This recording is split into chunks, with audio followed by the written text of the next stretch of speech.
Tarih sayfaları çoğunlukla başarılı liderlerle doludur.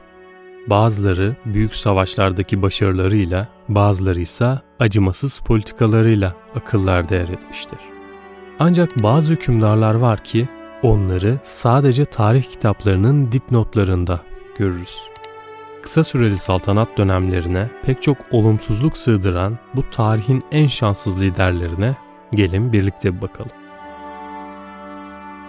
3. Petro tahta geçtiğinde Rusya'nın izlediği dış politikayı tamamen değiştirmeye başladı.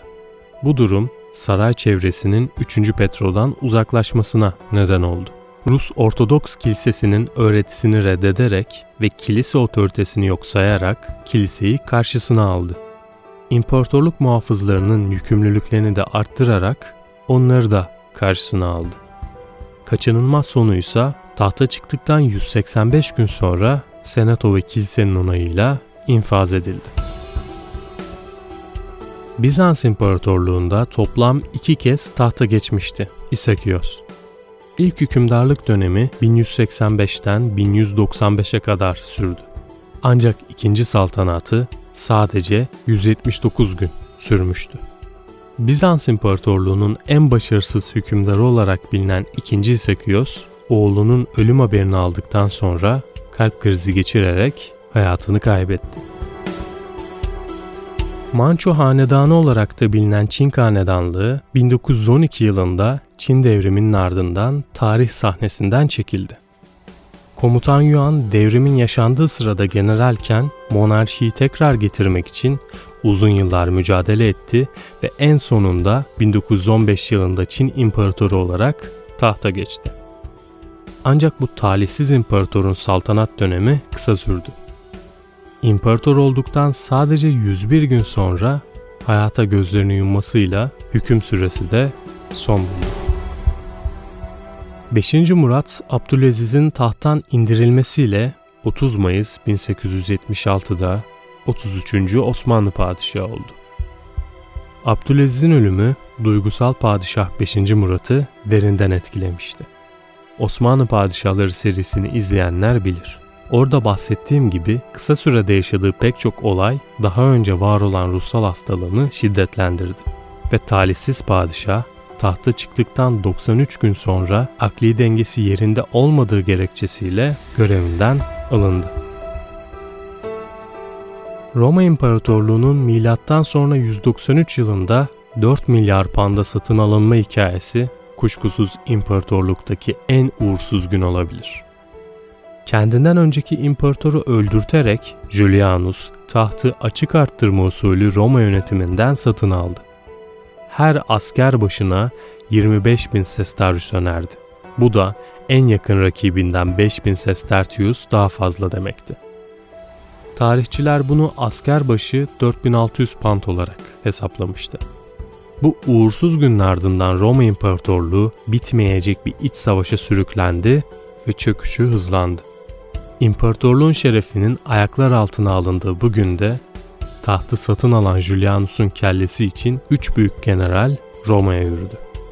83 günlük meşru hükümdarlığının sonunda ise kendisi öldürüldü.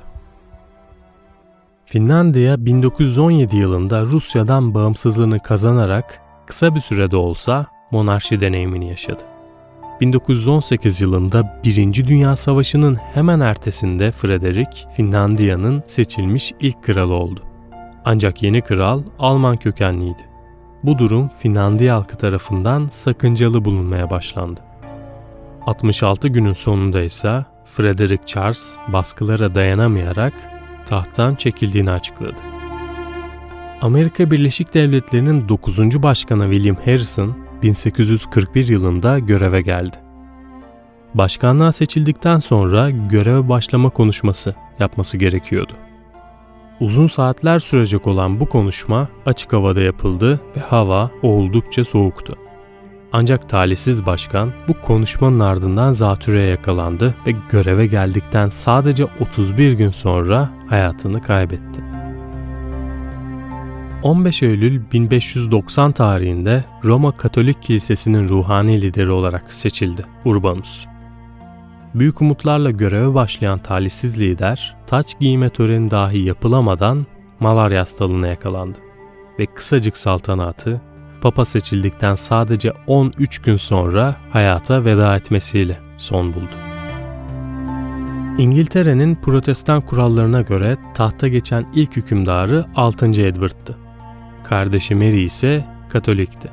Bu nedenle Edward, kardeşinin hiçbir zaman tahta geçmesini istemiyordu.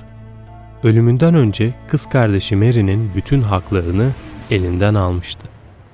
Fakat Edward'ın yerine tahta geçecek başka bir aday da yoktu. Suffolk Dükü'nün kızı Jane Grey iyi bir eğitim almış, zeki ve güzel bir kızdı. Northam Dükü'nün oğluyla evlendikten sonra taht yolu dolaylı yoldan Jane Grey için açıldı.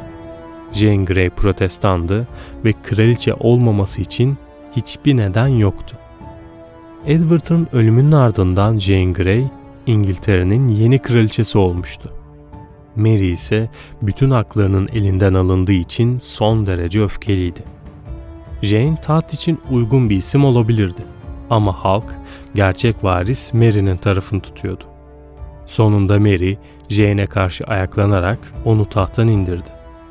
Talihsiz kraliçe, tahta çıktıktan tam 9 gün sonra Londra Kulesi'ne zincirlendi. Ardından Mary'nin emriyle idam edildi. 9 günlük kısa saltanat dönemiyle tarihe The Nine Days Queen olarak geçti.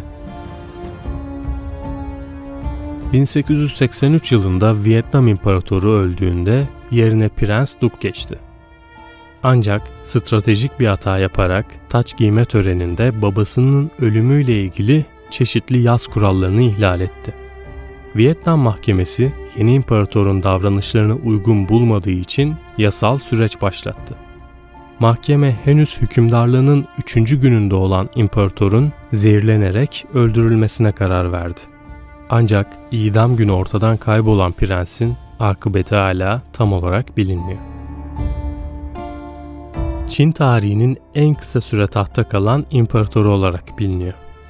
9 Şubat 1234 günü Chengling'in taç giyme töreni yapılırken Moğollar Çin'e saldırmaya başlıyor. 2 saat süren kısa süreli kuşatmanın ardından çiçeği burnunda imparator öldürülerek Jin hanedanlığına son veriliyor. Böylece Kuzey Çin bölgesi Moğol egemenliğine giriyor. Fransa Kralı 10. Charles'ın en büyük oğlu olan 19. Louis, dünya tarihinin en kısa süren hükümdarlığını yaptı. 19. Louis'in 2 Ağustos 1830 tarihinde başlayan saltanatı yalnızca 20 dakika sürdü. Ve o 20 dakikalık kritik sürede ise tahttan çekilme belgelerini imzalıyordu. Umarım video hoşunuza gitmiştir. Bir sonraki videoda görüşünceye dek kendinize iyi bakın, hoşça kalın.